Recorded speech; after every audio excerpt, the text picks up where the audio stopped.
স্ত্রীর মৃতদেহ সামনে রেখে স্বামীর কিছু কথা। মোহাম্মদপুরের ছোট একটা মসজিদে আমি আসরের নামাজ পড়তেছিলাম। আসরের নামাজ পড়ার পরপরই ইমাম সাহেব সবার সামনে এসে বললেন, একটা জানাজা নামাজের ব্যবস্থা আছে, সবাই যেন একটু অপেক্ষা করে জানাজা নামাজটা পড়ে যায়।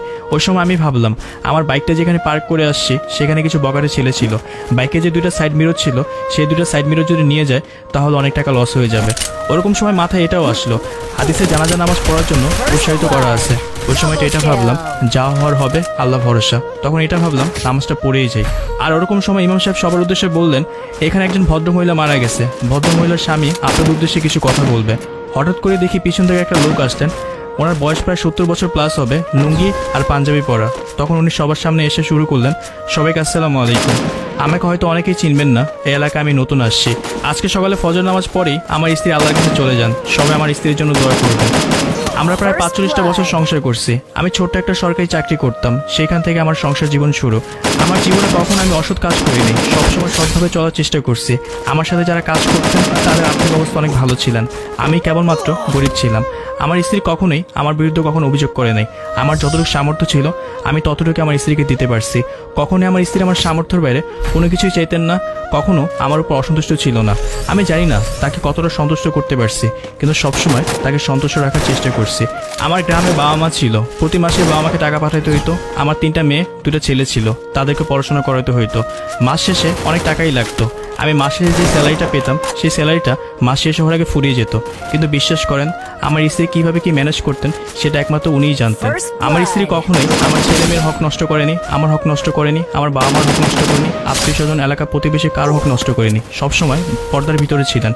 আমার এখনো মনে আছে, আমার বাবা মা মারা যাওয়ার 4-5 বছর আগে আমাদের সাথে থাকতেন। আমার স্ত্রী সবসময় আমার বাবা মার যথেষ্ট পরিমাণ খিদমত করতেন। কখনো আমার স্ত্রী আমাকে বলে নাই, আমি কেন আপনার বাবা মার খিদমত করবো, আমি শুধু আপনার খিদমত করতেই পারবো।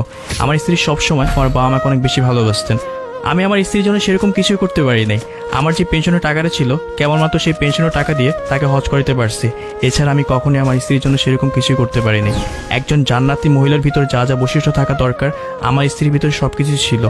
উনি ওনার প্রথম ধাপে একদমই সব কথাগুলো বললেন, তারপর একটু নিঃশ্বাস নিয়ে আবারও বলা শুরু করলেন, দেখেন আমি আপনাদের সামনে আসছি আমার স্ত্রীর হয়ে ক্ষমা চাওয়ার জন্য না। যে স্ত্রী কিনা আমার সাথে 45টা বছর সংসার করছে, আমার ছেলে মেয়ের হক ঠিক রাখছে, আমার হক ঠিক রাখছে, আমার বাবা মার হক ঠিক রাখছে, আত্মীয় স্বজনের হক ঠিক রাখছে, সেই স্ত্রী কারো কাছে দোষী হতে পারে না। আমি তো আগেই বললাম, একজন জান্নাতি নারীর ভিতরে যে ধরনের বৈশিষ্ট্য থাকা দরকার তার ভিতরে সব কিছুই ছিল। আমি শুধু এতটুকু কারণে আপনাদের কাছে আসছি, আমার স্ত্রীর প্রতি আমার কোনো দাবি নেই। এতটুকু দোয়া করবেন আল্লাহ যেন আমার স্ত্রীকে জান্নাতবাসী করেন, আর আমিও যদি মারা যাই আল্লাহ যেন আমাকে জান্নাতবাসী করেন। আমি যেন মারা গেলে আমার স্ত্রীর সাথে থাকতে পারি, এতটুকু দোয়া আমার জন্য করবেন। আর লোকটার এই কথা শুনে সবাই 3বার বলে উঠলেন, আমিন আমিন আমিন। মূলত একজন মৃত ব্যক্তির পরিবারের তরফ থেকে কথা বলার জন্য জানাজার সময় প্রায় 30 সেকেন্ড থেকে 1 মিনিট সময় দেওয়া হয়। ওই সময়টা উনি 4 থেকে 5 মিনিট কথা বলতে থাকতেন। কেউ বিরক্ত হলেন না, সবাই সুন্দর মতো তার কথাগুলো শুনলেন। উনি এটাও বললেন, 45 বছরে আমি কখনো আমার স্ত্রীর কাছ থেকে কষ্ট পাইনি, কিন্তু আজ খুব বেশি কষ্ট হচ্ছে আমার। প্রতিটা মানুষকে মরতে হবে। আজ হয়তো আমার স্ত্রী আমাকে রেখে আল্লাহর কাছে চলে গেছেন, আমি যেন আল্লাহর কাছে চলে গিয়ে আমার স্ত্রীর কাছে থাকতে পারি। সবাই আমার জন্য দোয়া করবেন।